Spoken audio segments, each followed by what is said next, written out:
Assalomu alaykum barchaga aziz birodarlarim, sizlar bilan g'oyibona bo'lsa-da ko'rishib turganimdan bag'oyatda shodman. Ushbu video O'zbekiston Super Kubogi 2025-yilgi mavsum oldidan ikki ishtirokchi Nasaf va Andijonni tahliliga bo'ladi. O'yin oldidan bir-ikki og'iz qisqacha fikrlar bildiriladi. Xo'p, birinchidan ikkalovini ham omadli komanda deyish mumkin, chunki Nasaf o'zi yana bir tomonlama birinchidan ikkalovini ham omadsiz transferlar qilgan komandalar deyish mumkin, chunki Nasaf o'tgan mavsum qilgan transferlardan faqatgina Cholovichni olib qolib qolgan, hammasidan kech bordi. Andijon bo'lsa nafaqat o'tgan yil o'z tayinli futbolchisi ham yo'q edi. Arveladzesi bor edi, Bubanyasi bor edi. U futbolchilarni komandada olib qola olmadi. Bu mavsum esa transferlarda почти hamma futbolchini olishdi, hammasida adashdi. Men bu to'g'risida Andijonda transferlarga bag'ishlangan videoda aytib o'tgan edim. Xo'p, ikkalovi ham transferlar qilishda xato qilgan komandalar hisoblanishadi.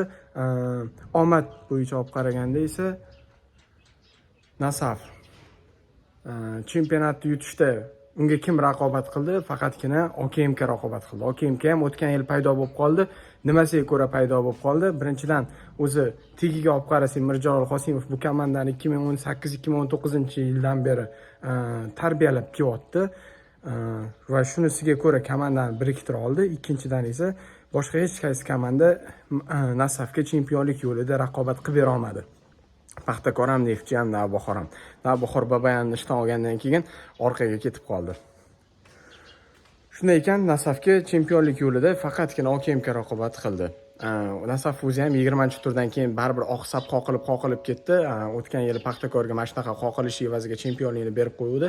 Bu safar undan bunaqa qoqilish evaziga chempionlikni olib qo'yadigan komanda topilmadi. Shu omadiga ko'ra Nasaf chempion bo'lib ketdi. Faqatgina chempionlikni oldi. Bo'lmasa boshqa hech qanaqa sovrinni yutmadi, o'zingizlar bilasizlar. Xalqaro maydonda ham guruhda qolib ketdi.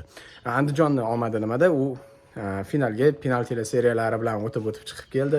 Finalda ham ishtiyoqiga ko'ra, g'alabaga bo'lgan ishtiyoqiga ko'ra yutib oldi. Mana shunaqa ikkita komanda bugun Super Kubokda o'ynaydi.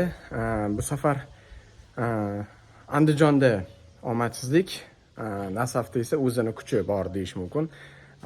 Andijonda o'sha gap klub tayansa bo'ladigan legionerlari yo'q. O'zini ko'rsata olgani yo'q, hali jamoaga haligacha kirishib keta olgani yo'q. Teng yarmisi zaxirada yotibdi, o'ynayotgani ham bir ish qoyillatmayapti. Nasaf o'zi shundoq ham yaxshi o'ynab turibdi, lekin yaxshi o'ynayotgani ham yo'q. Lekin baribir birinchi o'rinda ushlab kelyapti komanda, gap yo'q. Andijon to'g'risida ko'p yomon gaplarni aytish mumkin, chunki Andijon Shatskix kelganda komandani o'yinini o'zgartirdi, chunki ungacha Aleksandr Xamikov komandani o'yinini o'zgartira olmayotgani uchun rahbariyatning oldiga chiqib ariza yozib ishdan bo'shab ketdi. Rahbariyatda tushkunlik bor. Rahbariyatda ham, futbolchilarda ham. Chunki O'zbekiston Kubogi qo'ldan chiqib ketdi. Stadionga qarasanglar, bo'shab qolgan stadion. Chunki omadi kelib Kubokni yutib oldi. Hamma muxlislar endi ketdi. Bu yog'i biz katta komanda bo'lamiz deb o'yladi. Kubok yutqizildi. Chempionatdagi o'rin ancha pastda bo'ldi. Biz Kubokni yutmasak chempionatni hayotda yuta olmaymiz dedi. Muxlislar ham ketib qolishdi. Futbolchilarda umidsizlik bo'lib ketdi. Qolaversa, o'yin taktikasi tomonlama ham Andijonning rasvosi chiqib yotibdi. Markazi juda ham zaif ekan.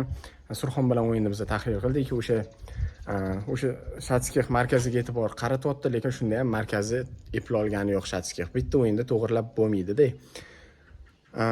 Nasaf qanotlardan o'ynasa ham, markazdan o'ynasa ham Andijonni yorib o'tib ketib qoladi.